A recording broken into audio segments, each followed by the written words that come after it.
Bienvenidos, gracias por acompañarnos. ¿Alguna vez se ha hecho la pregunta, ¿cuál es la meta y el propósito de Dios para la vida del ser humano?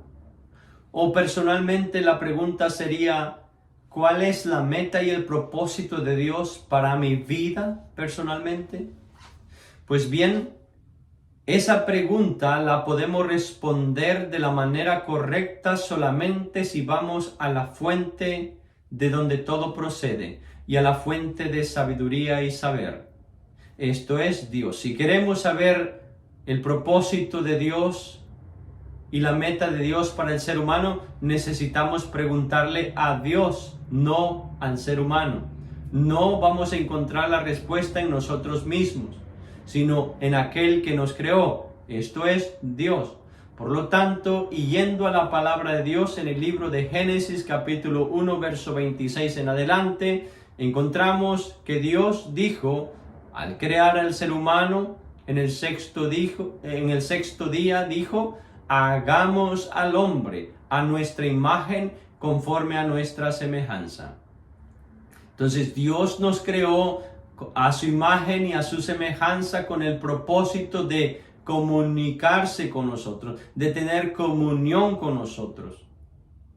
Y sabemos también por la Biblia que a causa del pecado, en Génesis capítulo 3, todos los seres humanos fuimos destituidos de la gloria de Dios. Fuimos apartados de Dios a causa del pecado.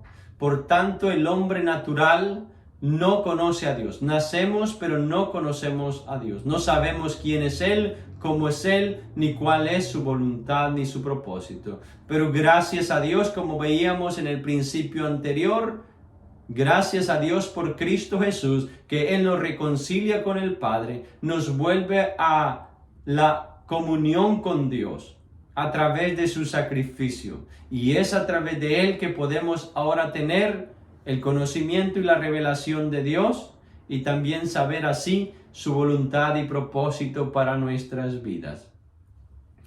Lo que sí puedo resumir y decirle es, la voluntad de Dios para todo ser humano es que seamos hechos conformes a la imagen de su Hijo. Y cuando nos referimos a la imagen de su Hijo, Jesús, no nos estamos refiriendo al aspecto físico, sino al carácter, a su manera de pensar, en su manera de actuar. Eso es lo que Dios quiere para todo ser humano, pero específicamente para todos sus hijos, todos aquellos que hemos conocido a Cristo, que hemos entregado nuestra vida a Él y que decimos conocer a Dios. Necesitamos entonces saber esto, que Dios quiere que seamos transformados a la imagen de Jesús. Lo revela la Biblia en varios pasajes de la Escritura y es claro al respecto. Por ejemplo, Efesios 4:11 dice que Dios instituyó a apóstoles, a profetas, evangelistas, pastores, maestros para la edificación del cuerpo de Cristo. Pero note el verso 13. Dice, hasta que todos lleguemos a la unidad de la fe y del conocimiento del Hijo de Dios, a un varón perfecto, a la medida de la estatura de la plenitud de Cristo. Esa es la meta y la voluntad de Dios para todo ser humano, pero sobre todo, como dije, para todo creyente. Esa es la meta de Dios. El principio que vamos a estudiar el día de hoy, el principio de vida número 13, nos ayudará a resolver este asunto. El principio dice de la siguiente manera: escuchar a Dios es esencial para andar con Él. Lo repito una vez más, escuchar a Dios es esencial para andar con Él. En el Antiguo Testamento, a través del profeta Amós, en el capítulo 3, versículo 3, el Señor Dios de Israel le hace esta pregunta a su pueblo. Les pregunta, ¿andarán dos juntos si no estuvieren de acuerdo? ¿Andarán dos juntos si no estuvieren de acuerdo?, pregunta Dios al ser humano. La respuesta lógica y correcta es no. No es posible que dos personas puedan caminar hacia la misma dirección, hacia el mismo destino, si no están de acuerdo. Y eso es lo que este principio nos ayuda a entender, que escuchar a Dios, escuchar la voz de Dios, la dirección de Dios, la guianza de Dios, la instrucción de Dios para el ser humano es esencial para poder andar en comunión con Él, para poder caminar en la misma dirección, para poder llegar al mismo destino que Dios quiere que lleguemos. De lo contrario será imposible. Necesitamos aprender a escuchar la voz de Dios, porque es esencial para que podamos caminar con Él, junto con Él, hacia la misma dirección, hacia el mismo destino. Nuevamente leo Efesios capítulo 4, verso 17 al 18. Preste atención a esta escritura que el apóstol Pablo también escribe. Dice, verso 17 de Efesios 4. Esto pues digo y requiero en el Señor, que ya no andéis como los otros gentiles que andan en la vanidad de su mente, teniendo el entendimiento entenebrecido, ajenos de la vida de Dios, por la ignorancia que en ellos hay, por la dureza de sus corazón.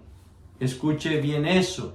Pablo dice esto pues digo y requiero en el Señor. Es importante la palabra en el Señor. Esto se refiere a los que estamos en Cristo, a los que hemos creído en Cristo. Esto no es para todos los seres humanos, aunque es la voluntad de Dios para todo ser humano, pero estos requisitos, esto que Pablo está requiriendo, es específico para los creyentes, para los que estamos en Cristo. Se requiere que ya no andemos en la vanidad de nuestra mente, porque se supone que ha habido un cambio de paradigma y de vida. Ha habido un antes y un después. Un antes de conocer a Cristo, un después de conocer a Cristo. Si ahora conocemos a Cristo, no podemos ni debemos andar como cuando no le conocíamos. Eso es la importancia de este principio. Escuchar a Dios es esencial para andar con Él. Si escuchamos a Dios, esto es, a través de su palabra escrita, podremos andar con Él.